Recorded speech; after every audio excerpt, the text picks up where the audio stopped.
So after looking at promises and callback functions, but even promises were not up to the mark, or maybe syntactically not quite impressive, right?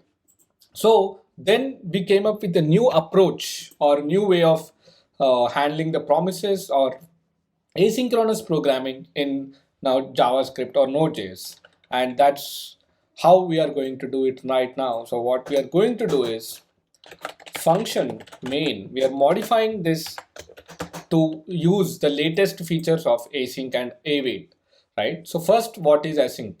So first, whenever you want to run any code asynchronously, you have to put async keyword in front of the function async. So now this function is capable of handling asynchronous functions in a synchronous manner.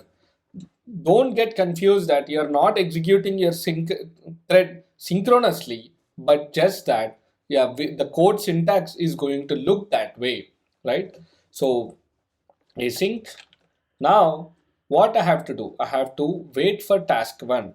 So constant result is equal to await. So await is the keyword which tells us that we have to wait till the task 1, right? Till the task 1, and I have to pass 1 comma or 10 comma 20, right? Now constant or await task 2 is then expecting the result.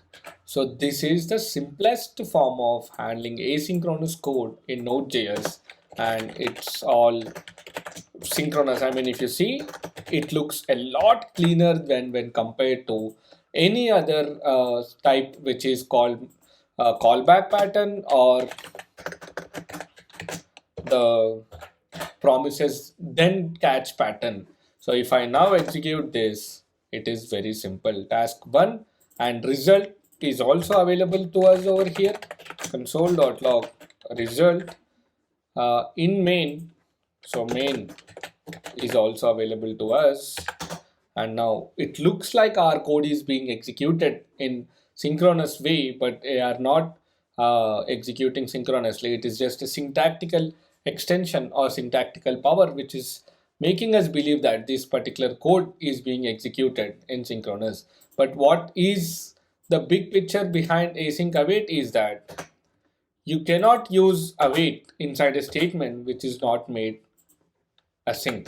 You see, I tried to use await, but it is saying await is only valid in async functions and the top level bodies of modules, right? So here async is when you make any function async, then only you will be able to use await inside that function, and await is put in front of the promises. Now whenever async or await reject, so when async or await, right? So when the promise is resolved inside the inside, then that value comes over here. But if the promise is rejected, then it goes into the catch block, right? Now when both of these tasks, any of these tasks fail, since we've wrapped both in the try catch, if any of these promises are rejected, then it goes into the final catch block, into the error block. So this is the new way of handling asynchronous functions in JavaScript. So we have seen all the different patterns, callbacks, promises, catch, then catch, and latest async await. Next, we'll move on to understanding closures and process.nextTick and what are these different things.